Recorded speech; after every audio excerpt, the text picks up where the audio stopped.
नमस्कार दर्शक बंधु मामी किचन को आपण मानक बहुत बहुत स्वागत। आज आसतु आम औरे राई बा खट्टा प्रस्तुत करवा।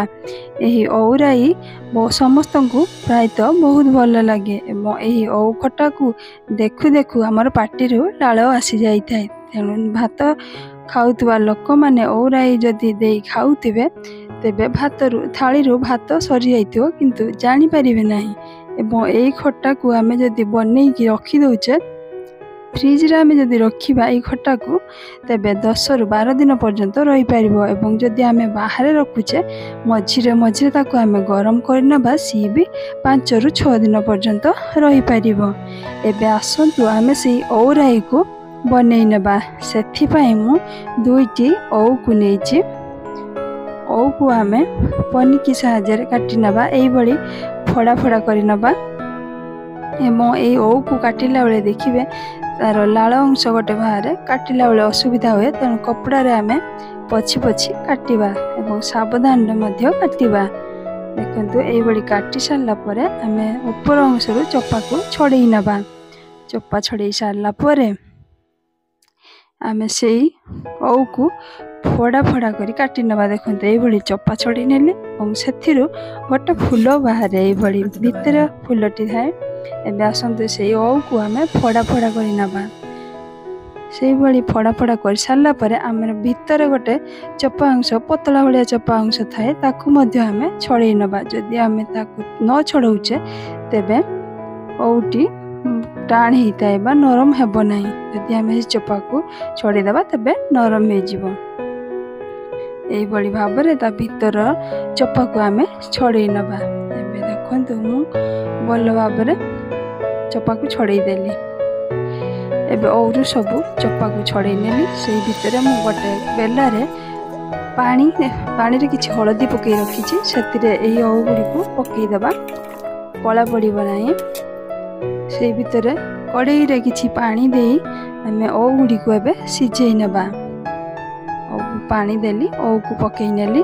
परिमाण अनुसार आमे लूण किछि देबा एवं हळदी मध्य किछि पकई नेबा। लूण को पकईली हळदी को पकईली। एबे गळेई नै आमे घोड़णी देई देबा। घोड़णी देई सारला पर आमे गैस को मीडियम फ्लेम रे रखी 15 मिनिट पर्यंत छाड़ी देबा। एबे देखंतु घोड़णी खोली नेबा। एबे औ गुडी को भलो भाबरे सिझी गलानी। एबे छंका चटू साहाय्य रे आमे से औ गुडी को छाणी नेबा। जो पानी अंश रही गला से पानी को आमे बाहर को फोपाड़ी देबा। जदि सेथिरे मिसी देउचे तेबे अधिक खट्टा लागिवो एवं भलो मध्य लागिवनी। सेति पे मसला हिसाब नैछि गोटे पियाज को मु एई भली काटी नैछि। 5 रु 7 कला रसुण नैछि। किछि अदा नैछि। 2 चम्मच सरिष एवं हाफ चम्मच जीरा नैछि। एबे आसंतु कड़ाई गोटे बसेबा। सेतिरे किछि तेल देबा। तेल गरम हे आसलानी। 5 फुटण हाफ चम्मच सेतिरे दे देबा। फुटण फुटी गला परे आमे किछि भृसंग पत्र सेतिरे पकई नेबा। से भितर मु मसला को शिଳରେ चिकण भाबरे बाटी नैछि। एबे से मसला को मध्य सेतिरे देई देबा। पकई सारला परे आमे मसला को गळेई नेबा। एबे सेतिरे हाफ चम्मच लंका गुंड देई देबा।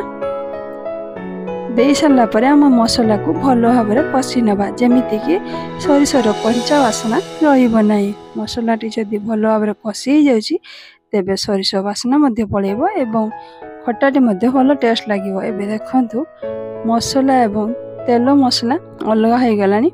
मसलाटी मोर भलो भाबरे हो गलानी। एबे सेतिरे सिझेई रखितबा औ को आमे देई देबा। देई सारला परे आमे गळेई नेबा।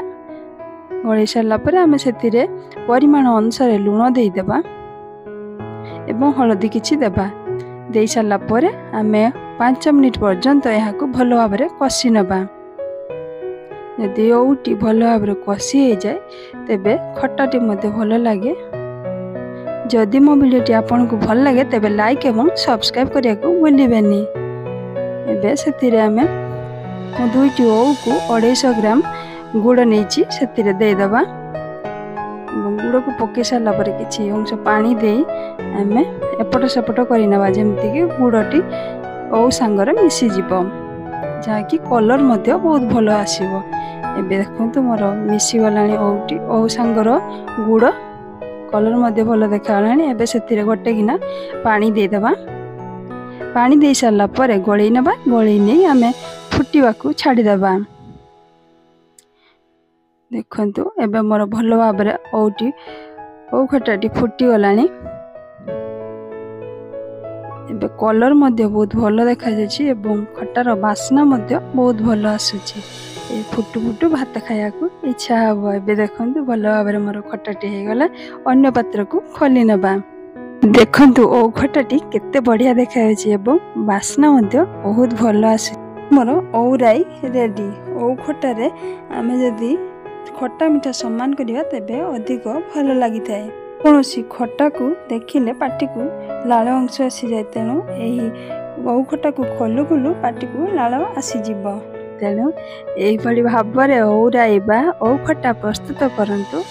गरम भात सहित खाआंतु बहुत भल लागिब। केमिति लागुची कमेंट बॉक्स में लिखि निश्चित जनातु। वर्तमान पाई रहूची पुणी देखा हबो नुआ वीडियो नुआ रेसिपी सह।